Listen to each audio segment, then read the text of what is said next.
Hi, everyone. Thank you so much for joining us for our first Metropolitan group in conversation. My name is Surili Sutaria Patel, and I'm joined here by Vernice Miller-Travis. Good morning. Good morning. We're so excited to be here because we're going to be talking about a really tough conversation that we're really glad to name: environmental justice.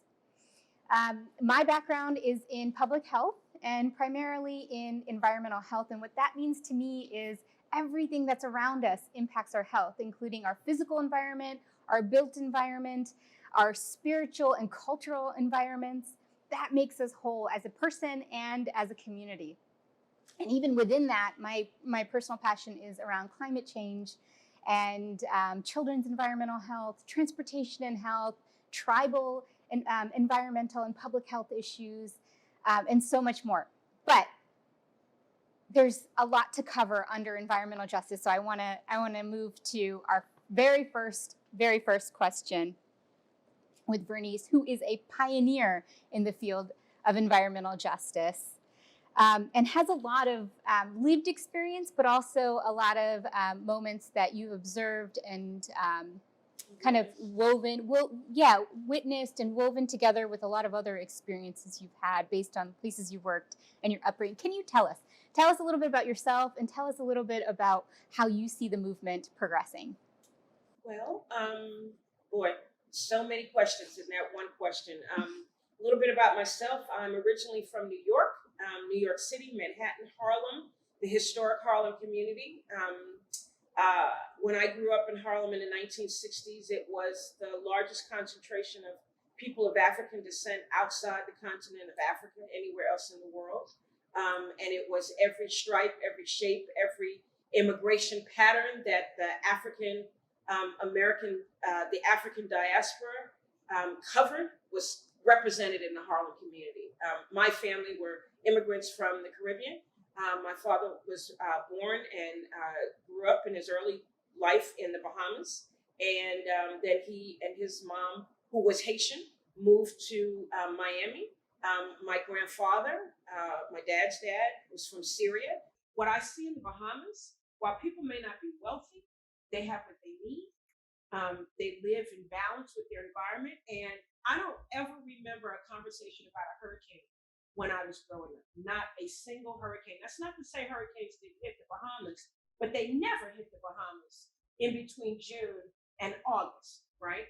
And now they come in June sometimes, and they're devastating hurricanes. And again, that's not to say that they haven't experienced hurricanes, but not like what they experience now, and not like what they most recently experienced in 2019. So I wonder about that, and I said, how is it that we never talked about it, that we never were threatened by it? I don't even really remember a tropical storm coming through as I was spending time there in the 60s and the 70s. And it just shows you how the climate has changed so dramatically, but also how my family and so many other families of island nations are right on the precipice. They're on the bubble.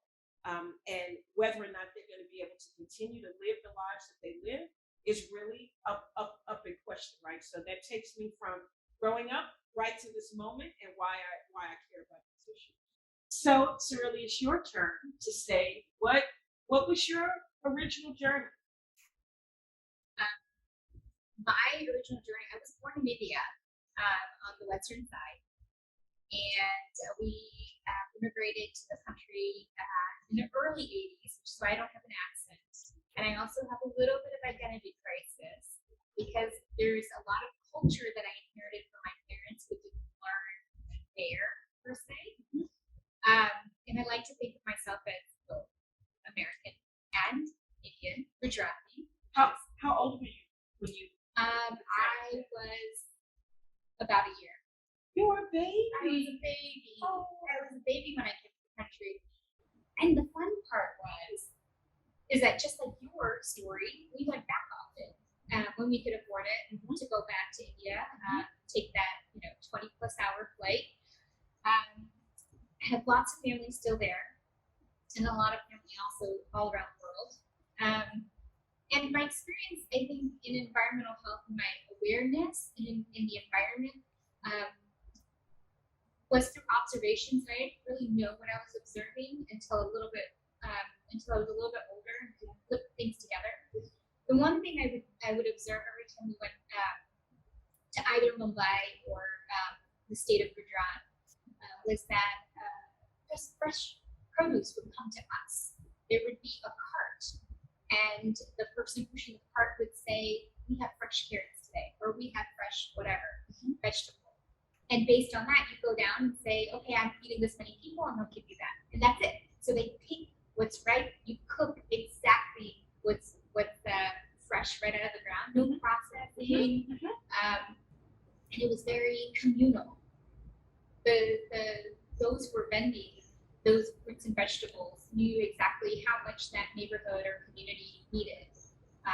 And I even remember, I have fond memories of one of my favorite aunts sitting in a high rise in Mumbai, looking down, waiting. And I'm like, "What are you looking? What are you waiting for?" And she's like, "I'm just looking. There's two vendors that usually come by, and I want to know what produce looks good and what I want to cook tonight." And so she was like, "Yes." And then she would call down and say, "Hey, can you grab? I have this many people in my house tonight for dinner." And the doorman would bring it up to her, and she would make it. That's how we got our food.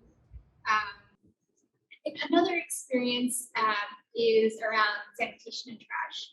So in Navsari, which is a town within the state of Gujarat, which is where my parents are from, my grandparents are from, it took a while for them to get indoor plumbing. My parents grew up in knowing that indoor plumbing was new to them, right? So even refrigerators, their refrigerators were mini fridges, in those college dorms. Yeah. And so they would get fresh milk every day. They didn't store much. It would just be for the occasional thing, and it was a luxury. So indoor plumbing, electricity, everything was used very differently. Water even is heating up through a water geyser. And then similarly, sanitation. So sanitation is, not something that you put in a plastic bag and put outside your house. If it was something, as we call it, compostable, it would probably just go out and a roaming cow or a stray dog eat it. If it wasn't, and we didn't really consume that much in terms of plastic and packaging, things like that, we would take it to somewhere. And that would probably be like every 2 weeks. We just didn't consume that much. So from that perspective, it was very different. And then when I was a little bit older, I went to my dad's best friend's son was getting married. And my parents, unfortunately, couldn't attend the wedding, so I went on their behalf. And I was a little bit older, graduated college, and I wanted to experience and see India from my own eyes, not from my parents' perspective or my relatives' perspective, and kind of touch and feel everything. So there's one thing that happened, which I was warned about, is the diarrheal disease, which is real. You can't drink the water there. You have to, I carried around a big bottle of Bisleri water, which is the most reputable Dasani version of water you could get in India. And even if I went to restaurants with family or friends, I would say, "Hey, can you rinse the dishes in my Bisleri water before you put food on it? And if you cook with water, can you use," and I would take out another Bisleri bottle and say, "Can you cook with that?" So, and they're all used to it, and they would only take me to high-end restaurants where they knew, there's some standard. There's no safety inspection in some of these towns. Even Mumbai, a bigger city, Metropolitan, it's different. But on that trip, I remember meeting a little boy who was about 3 years old, and his grasp of the Gujarati language was probably on par with mine. And so we hung out a lot because we kind of just talked through sign.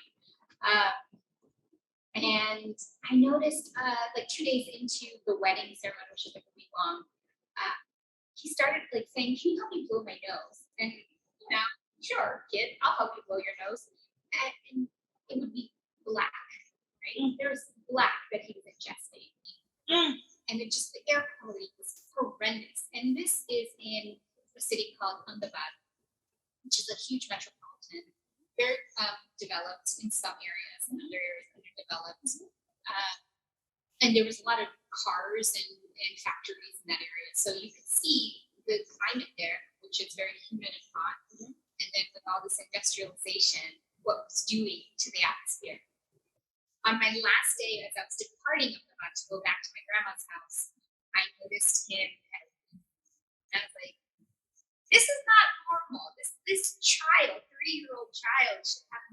ultimately access to breathe clean air, which is a fundamental need for humans. So again, I didn't put all this stuff together until much later. What year was that?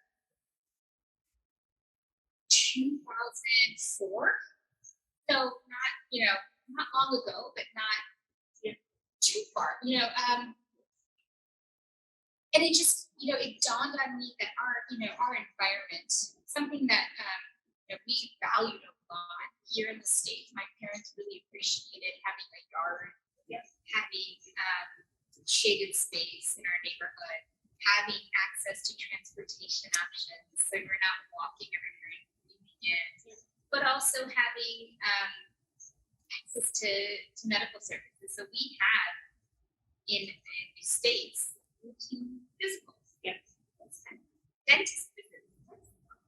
So all those things kind of pushed me towards being very curious about not just our health as individuals, but what health means in terms of our relationship with the environment in which we're growing. So that's where my interest and curiosity grew from. And on top of that, a Hindu value that's instilled in me through my parents largely and the community that we grew up in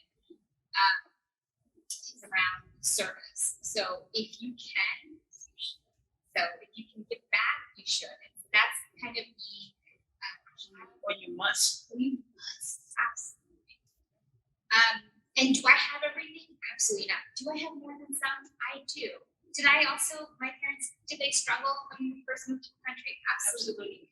But they were given opportunities. We had family already here that helped them, with jobs, help them kind of understand the American culture and the system and how to set up healthcare, how to set up other, things that are basic and intrinsic in, Western society that isn't really in Eastern culture. And my whole vision and view of prosperity shifted with that.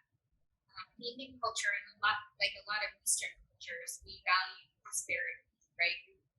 Wealth and career trajectory. And there's lots of very obvious ways to measure success.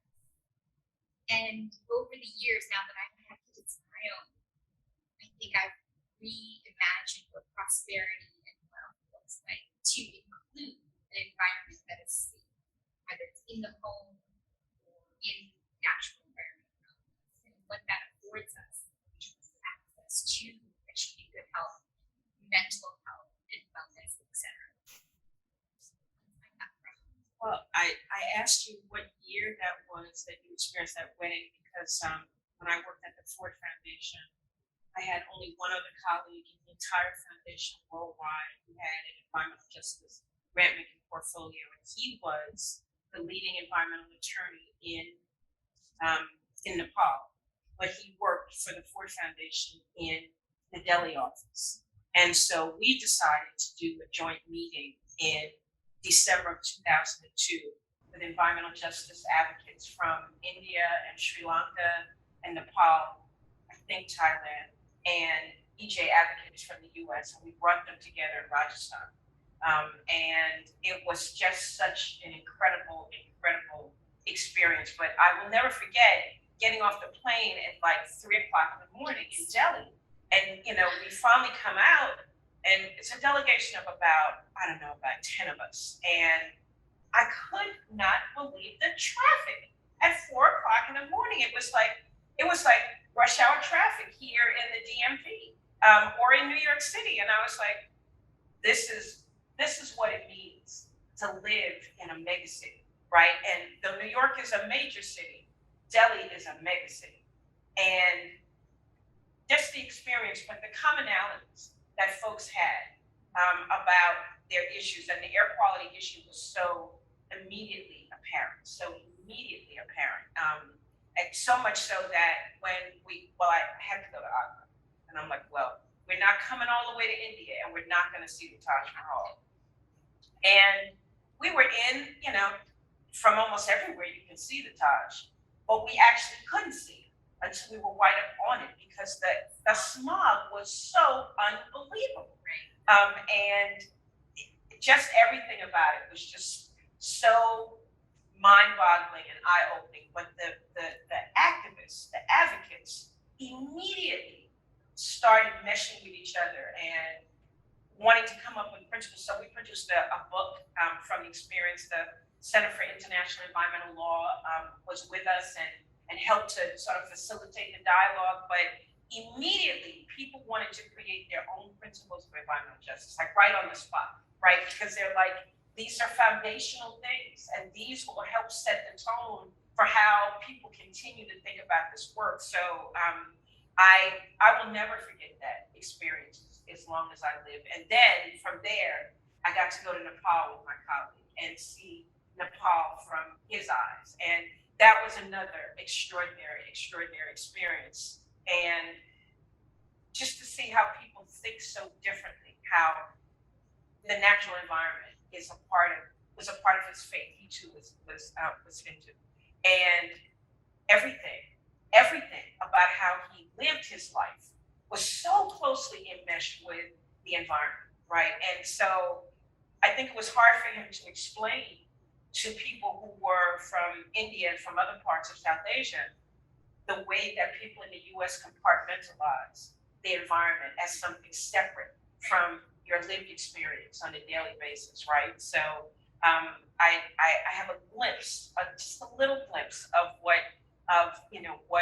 you are talking about. But and then back to the thought about the people coming around with the vegetables. So one of the great things about living in Harlem is that because there were so many Black people there and so many Latino people, that people would come from the South and bring 18-wheelers full of produce, and they would come, the same time every week, and people would be lined up to get the food that they grew up with and that they like to eat. And it wouldn't necessarily be in a supermarket, it would be from a vendor, right? Or fishermen would come from the South and bring the fish and the seafood that people were used to eating in these other communities, and that's where we would get most of our food, right? There was some things you had to get in the supermarket, but for the most part, they were buying fresh food from people who knew what their cultural touchstones were in terms of the food that they like to eat. And I still remember that. And I don't know that it hardly happens at all anymore, but it would never occur to us to buy watermelon at the supermarket when people were bringing it straight from North Carolina and South Carolina and Virginia. Why would you do that when and they would just walk down the street, just like you said, and they would be yelling out what they had, right? And then people would come from everywhere to buy from them. So that is such a common cultural experience, right? And I remember I met this woman named Pat Hines. She used to work at EPA Region 1, and then she left to go to BU School of Public Health. Sort of really almost an institution unto herself. And she started this urban gardening program in Boston. And it was incredibly successful. But she said the first harvest, so they had these elementary school kids, they went through the whole process where they grew the things they were going to plant from seed, they planted them, they grew, they had a first harvest, and every kid gets a basket.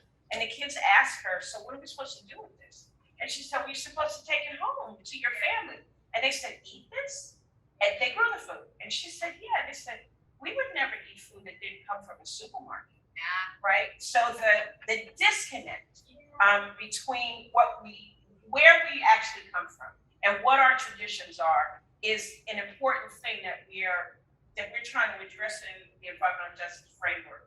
That we got to get that connection and that restoration back. That used to be so at the tip of everybody's fingers, right? It would just never.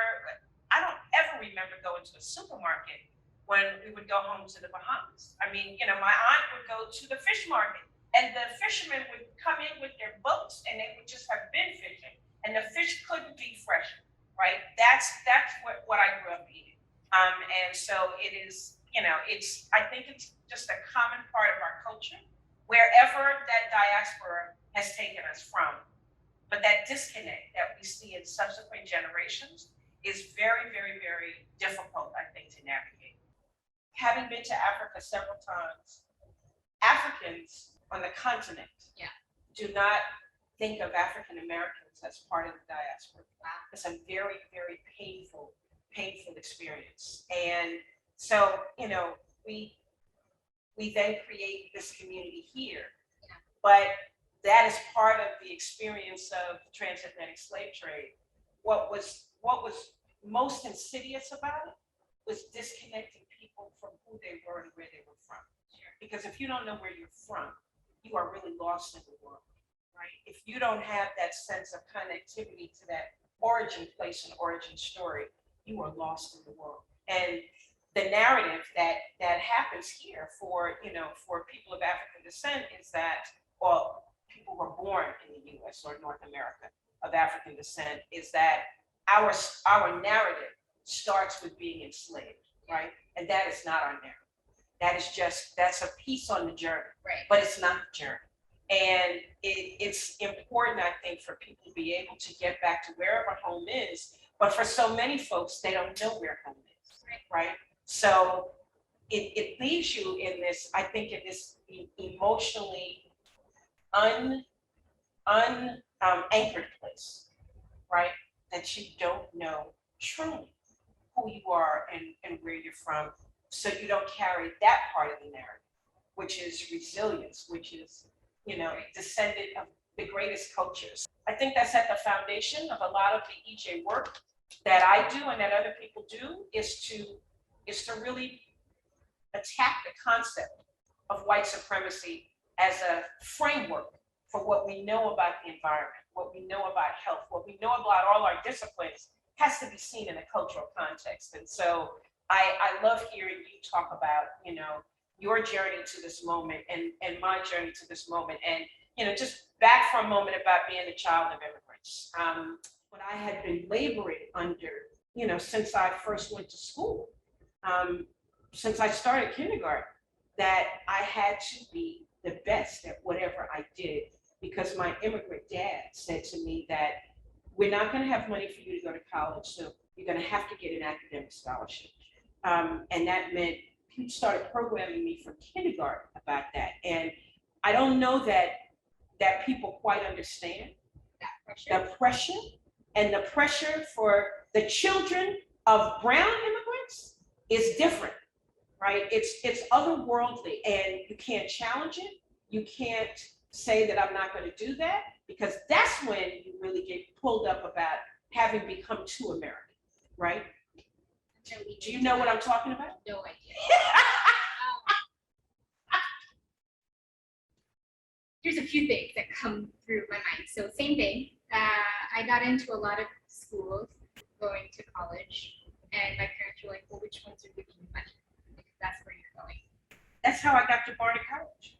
And when I went to graduation, everyone was all excited. High school graduation, that is. Super excited. Yeah, we graduated high school. What an accomplishment. And I was like, I'm expected to go to college. I don't feel like this is the end of an era. I feel like I'm just going to get to go to college and not living with my parents. Yeah. Like, that's what I was more excited about than actually accomplishing For sure. the degree. For sure. And I took for granted all my parents did and put into it in order for me not to just be academically inclined. I think they saw a lot of value in bringing in cultural richness into my education. So I don't know if you know this, I'm a semi-trained, semi-professional dancer.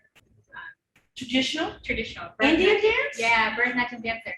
So I started when I was about 6 or 7, and I had one guru who ended up moving away, and we were just devastated. We learned the culture and religion through dance.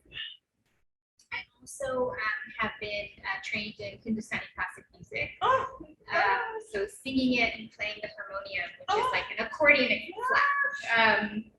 And I absolutely hated it. Growing up, I liked going to the classes and I just love music and I love dance. I just didn't like the practicing part, because it's not just like my parents are not paying for lessons; they're paying for me to practice in between lessons so we can progress. All of that kind of stuff. So that pressure to be the best was a lot. But I embraced it, and I absolutely love it, and I learned a lot about tradition and culture, the history of dance in India, and and how stories are told, because not everything is written. Not Yes. everyone can read. So Yes. you rely on music, you rely on dance as a form of storytelling. So we can pass on the religion, we can pass on different stories of history that have taken place, and really bring to life, like all arts do, bring to life a part of a culture and tradition. It's so important. Absolutely. It is so, so, so important. And my dad is also classically trained in music and has a sitar at home, and he brings it out from time to time. And ever since my son was able to kind of hold on to his own instrument, he got a little guitar, a ukulele, and so he would sit there and strum it like off key while my dad would play sitar, and he would be like, "Look, mommy, look how great we're playing." And I was like, "Yes, absolutely, yes. You play the way you want to play right now. We'll get you lessons when you're older." So all of this is part of the journey, right? To bring us to the work that we do. And what I love about working on environmental justice issues is that all of that is part of the work, right? It's not, and again, it is what distinguishes it from what we call environmentalism in the Western world, which is that you can leave your culture, you can leave your tradition, you can even leave community out of it, and you can just pull these concepts out and address these concepts and work on these issues as if they're not integrated with other things. And that was the fundamental essence of our own defining of what we thought environmental justice was that it was everything. It was where we lived, it was where we worked, it was where we worshiped, where we went to school, where we recreated. So if you sit with that for a minute, you recognize that there's no facet of your life that is not part of what we mean by the environment, right? And it means you bring it all, you bring your whole self into that space and that place. Absolutely. And all those things, your physical, your built, your spiritual, your cultural environments, offer opportunity or create barriers to access. Exactly.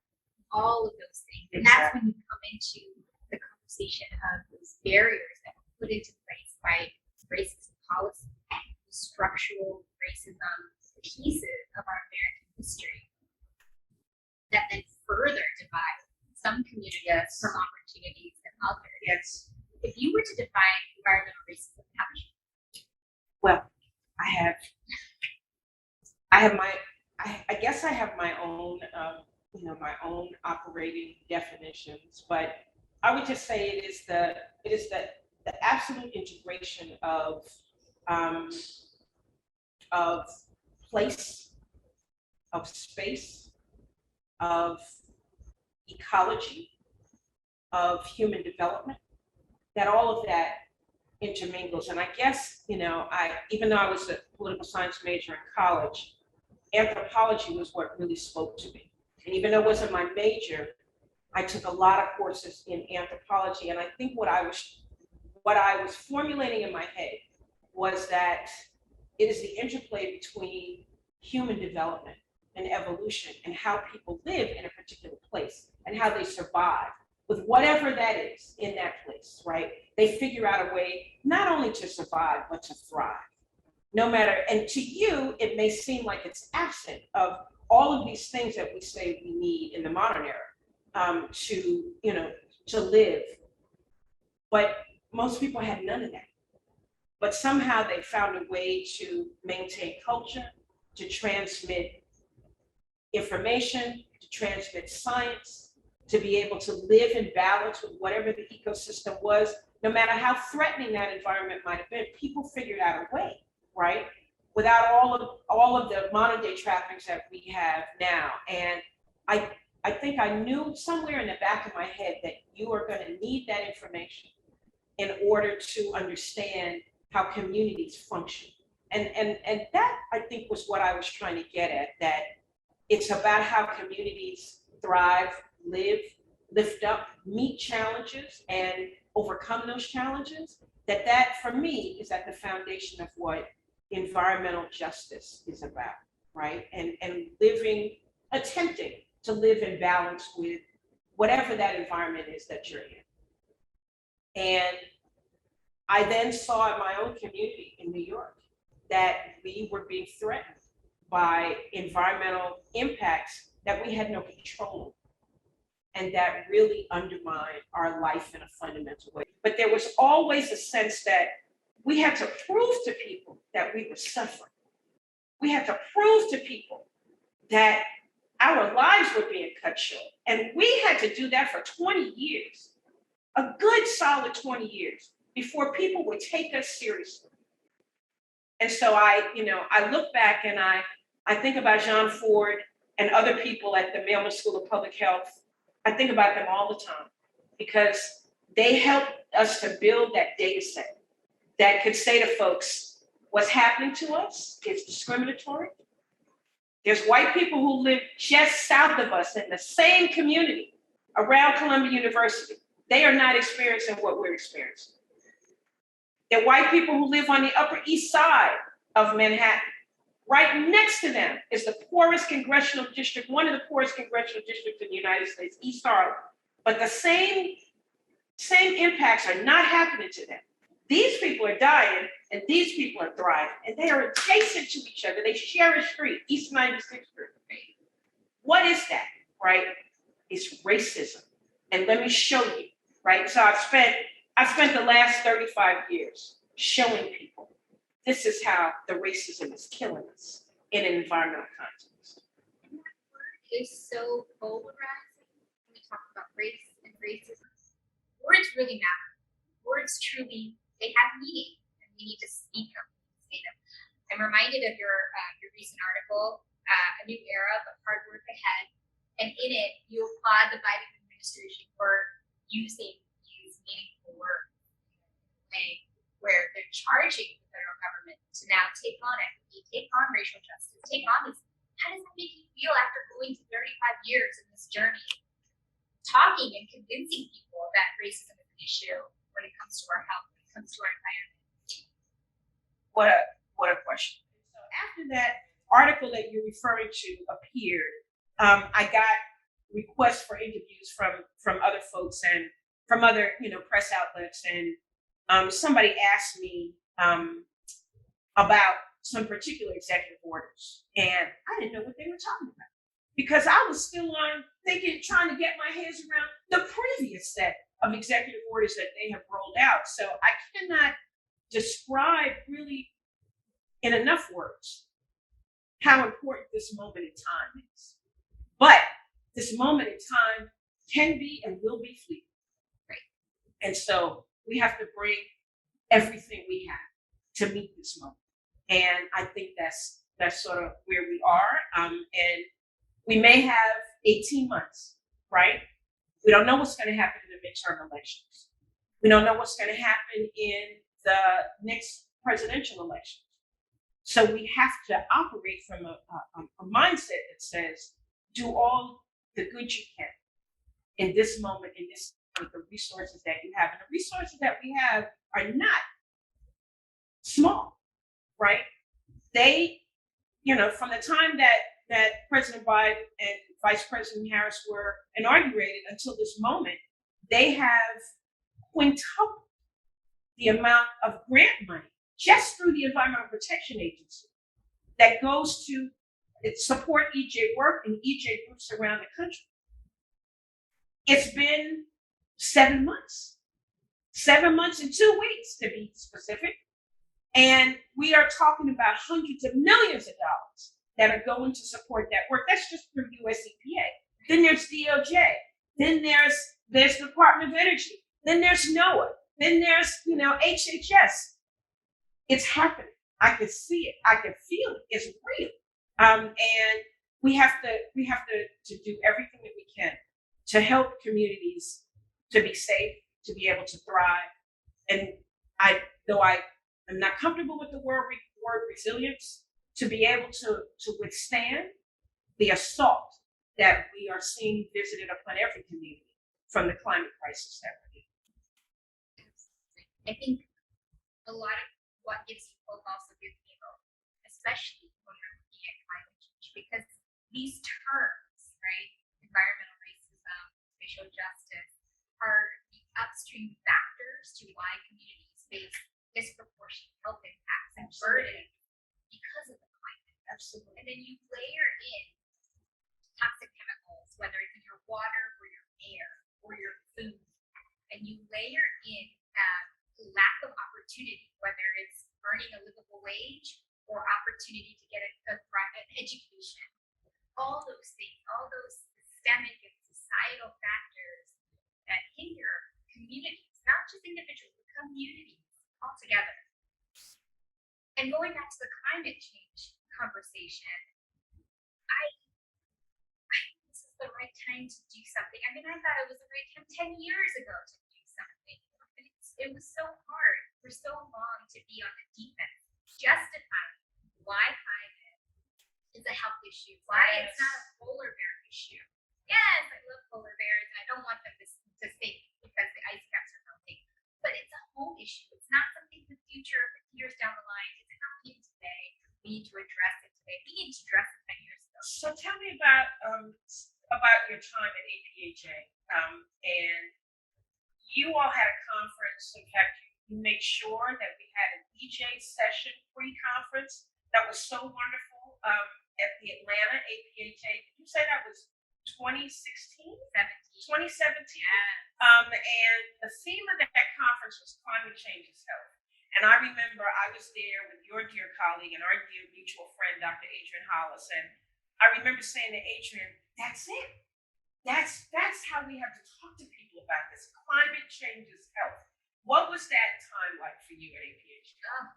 Even before then, just coming up before then, my first week coming through the APHA doors, I was invited to speak somewhere. American Public Health Association. Sorry. I was invited to speak somewhere, and I bring some at that point, some knowledge of climate and health. But I wanted to know where APHA stood on it, so I asked a colleague to help with some research, and she found that an article published in the American Journal of Public Health in 1923, I think it was, by a bunch of MDs said if we don't address climatology, is what they call it back then, if we don't address climatology today, we are going to see its effects on our health in about 100 years. 1923. Yes. And here we are, 100 years later, and what is happening? Climate changes health. That's what's happening. It's impacting us, not just in the US, but globally. When we're looking at the global south, we're looking at the flooding and the devastation from mudslides. We're looking, to our west coast, and the hurricane, the wildfires. So all of this seems to culminate for me in this moment about COVID pandemic, this disproportionate impact on communities of color, domestically, and then our folks around the world. I know that India is in the midst of a horrific experience with the pandemic. Africa has 2% of the population on the continent of Africa has been inoculated, has been vaccinated. What is the interplay, Surili, between the issues of the pandemic, climate change, systemic racism, disproportionate impact? How does that all come together? I know it does, and it infuriates me. But can you share with the audience what is the interplay and intersectionality of those issues? There are so many intersections in all of this. It's the coincidence here isn't that we're going through a racial awakening. It's not the Great Awakening. And it's not the pandemic is hitting us at the same time. And it's not that we're still going through economic disparities. What the issue is, and the climate challenges that we're feeling at the local level. The issue is those that are also impacted disproportionately from COVID are also disproportionately affected by racism. That's the underlying stressor here, is that everyone is being affected by climate change, by economic crisis, by the pandemic. There are those who have resources to build themselves a bubble, those who have resources to be able to work from home or have access to childcare so they can go to work, or have access to a home that's free of contaminants, whether it's external or internal. That is where the rubber hits the road. That's the commonality. Is the people who are disproportionate. And I have seen and have tried to lift up particular nexus between exposure to fine particle pollution, air pollution, and the predominance of COVID. What is that connectivity? Yes, absolutely. So when you are already breathing in poor air because of whether it's proximity to a refinery or a factory, or if it's wildfire smoke, which we oftentimes think, oh, this is a wildfire, it's happening in this area. No, the smoke is what is traumatizing our health. When you already have some kind of compromising environmental quality, and then you add in a multi-system illness, virus like COVID, that's going to really take on respiratory challenges, it makes your health system shut down even further. It weakens your immune system with the climate and environmental factors, and then it's harder to fight and combat as an individual COVID-19. What I see often is children. Children aren't just little people. They breathe in more air and drink in more water per body unit than an adult. That's just how their system is. And they have developing organs, neural system, immunity. So their susceptibility to air pollution, whether it's from wildfire smoke or COVID or refinery or other types of pollutants, they're affected at a greater level than adults. So they're intrinsically normal. Now you put that child in a community of color that also has these layers of societal and structural barriers, it further challenges them. So for example, a lot of communities without air conditioning will resort to either a community library or a school or a community center to go to. But when you're in a neighborhood that has been divested from because of racist policies or just lack of future investment, those schools aren't up to code, don't have air conditioning. Those libraries may not even be there. Grocery stores may not even be there for kids to get out of this pollution. So they're not overcompensating their breathing because of these harsh chemicals out there. So that's why where you live matters, which what we talked about a lot when it comes to environmental racism and environmental justice. And then you add in the other structural barriers because of racist policy. It makes it harder to come across as opportunities for health and well-being because there aren't those opportunities to escape from all these challenges. Now, what is also really scary and telling about the COVID climate connection is that those traditional adaptive measures are no longer the same as before. So in hurricane season, or let's just talk heat. Everyone is experiencing heat, so it's not place-based. When there were in the past, they set up cooling centers for people to go to, right? Yeah. But with COVID and social distancing, physical distancing, mask, it's harder to get more people that free from it. And then, then there are people experiencing homelessness. And you put that in the COVID context, going to shelters, or even just going to bathe in certain facilities. Having access to potable water, all those challenges. Washing hands, right? You see that. So I stumbled across this word. I didn't come up with the word. Dr. Hollis likes to remind me. But it comes out of the HIV AIDS community, syndemic. Yes.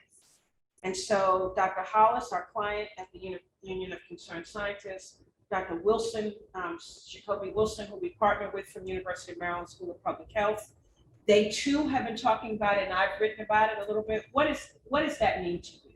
The syndemic of COVID and systemic racism. The convergence of all these challenges. I've always said we don't live in the singular. I don't have just one problem. I have many problems. And as a community, they're even more amplified. And those problems continue to impact and zero in on the same populations again and again and again. So later, how do you, in the climate context, get out of the way of a hurricane if your house is built right in its path and you have no support and all your wealth is in that housing structure? There's no bank account. Yes. How do you get out? You just layered challenges, and some of those challenges are man-made, right? Some of those challenges are because of those structural and societal decisions that we make. But at MG, I feel like we are at a turning point where we have opportunity. We have opportunity because of our political landscape, because of the awareness of these challenges and more attention in the media to address these issues. I'd love to hear from you how you think Metropolitan can take on the issue of climate. Well, we were talking a little bit about this earlier. So one of the things that we do exceedingly well at Metropolitan Group is help people work on their strategic communications and the power of narrative and the power of storytelling. And one of the things I think that the environmental community is particularly bad at, I don't know how, given how much data we rely upon, but we are really bad communicators, really bad. And we're used to talking to each other, right? So we convince each other who are already convinced that we're in a moment of crisis or peril. But the vast majority of people don't embrace this conversation because there's been no entry point for them into the conversation. So what Metropolitan Group can bring and is bringing to a lot of the clients that we work with is a way to really break the conversation down in ways that people can see themselves centered in this discourse. What does this mean for me, as Dr. Hollis likes to say? What does it mean for me? What can I do about it? What should I do about it, right? And if you can't give people a sense of having some agency over what they can do to protect themselves and their families, then you're terrorizing people, right? And I think people think, we certainly didn't mean to do it.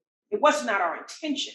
But as a community, environmentalists, we have maybe put the fear of God in a lot of people about a lot of things, but not said what we can do about it. So I like the folks who are working on strategic communications as we are. Our colleague, Rob Sasser here at MGDC works on this a lot about how people experience and talk about and communicate the threat of global climate change, but also the threat of neighborhood level climate change, right? And what can we do about it and what should we be doing about it? So we're working with the Georgetown Climate Center and the Transportation Climate Initiative. We're working with the Kresge Foundation and their Climate Change Health and Equity Initiative. We are working with the Forest Service, U.S. Forest Service. We're about to do some work with US EPA. We are working with just a variety of folks and the Union of Concerned Scientists to get their scientists and analysts into better alignment with justice and equity principles so that they can work more collaboratively with environmental justice constituencies and community-based constituencies. We're working with the Environmental Defense Fund and their emerging environmental justice program, as well as the chief economist of Environmental Defense Fund, and hosting these global environmental justice dialogues about how we all get on the same page so that we can build power and move forward on a policy level in a much more impactful, strategic, and collaborative way, which we have not always done. And at least for me, I feel like I have been, I've had at least two personalities. The work that I do with mainstream environmental groups, and then there's the justice-centered work, which is my passion, that I do through West Harlem Environmental Action, or We Act for Environmental Justice, which is my baby, and so many other affiliations, Clean Water Action, the NRDC Action Fund, the Patuxent Riverkeeper. There's so many other organizations the Land Loss Prevention Project that I participate in, but there is a conversation going on over here and a conversation going on over there. And I think what Metropolitan Group is trying to help people do is how to effectively have that collaborative conversation where we are lifting each other up. We're drawing on the strengths of both of those constituencies, and we're building the capacity to move forward in this moment to bring about transformation of people's communities, transformation of knowledge. We're doing some extraordinary work with NASA. Many of our colleagues at MG are doing. We're doing work with the U.S. Fish and Wildlife Service. We're doing lots of great work with the Forest Service. There is a moment, right? I feel it. And I know people say, oh yeah, this is a propitious moment. This is a great moment. No, this really is a moment. And it's a moment like not any other moment that I have experienced in doing this work for 38 years. This is a moment. But it's also a moment where everybody has got to be on notice. We don't have a whole lot of time. And I'm not saying that to unnerve people. I'm not saying that to give you a false sense of threat. We're also at a moment where, as they used to say, the carrying capacity of this planet, right, is threadbare. It's threadbare. And the earth is screaming out, I cannot absorb any more of this, right? So the earth, just like the human body, right, when an invading force comes into the body marshals its resources to try and expel that invading force. Do you think that that's not what the earth is trying to do? And all the billionaires in the world can get in all the rocket ships that they want to get in, trying to go to another solar system. One of those billionaires said, the reason that we need to explore the universe is so we can figure out what to do with all that waste and pollution that we've generated on Earth and bring it up here. Yeah, no. That is so not the answer. That is so not the answer, right? And the inverse of environmental justice is not environmental equity, which is something that people like to talk about. Because equity connotates distributing the poison, distributing the pollution, distributing the harm more equitably across communities. And I just want to make sure that people know that the answer to defending the interests, the well-being, the livelihoods of people of color is not to make white people as vulnerable as we have been. We can do better, we must do better. But what great values, justice, equity, fairness, incredible values that I also think Metropolitan holds, which is why we're so lucky to have an organization champion these issues with these values that I think transcend any political spectrum. Indeed. But with that, it's been a pleasure talking with you. It's been a joy. It's been a joy. Highlight my career. We could go on for hours. Can you tell? There's so much that we still haven't talked about, but I think people get the gist that that there are some incredible people at Metropolitan Group, and this is one of our newest colleagues, Surili Patel, and we are trying to change the world. We are change makers. That's our moniker, right? We believe in helping people who are making change to make that change. What do they need? What can we give them? How can we build their capacity?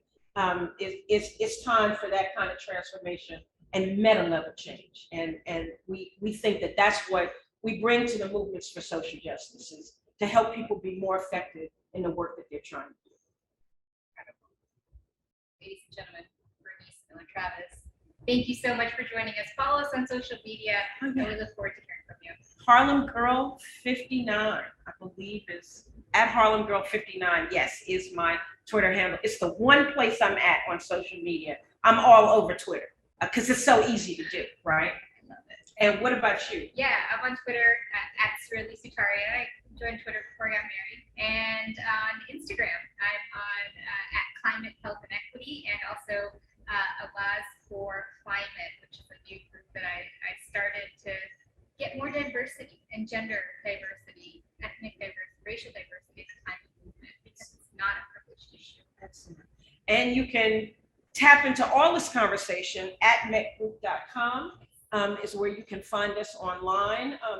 We're also on social media, but you'll be able to tap into all of this via our website at metgroup.com or www.metgroup.com.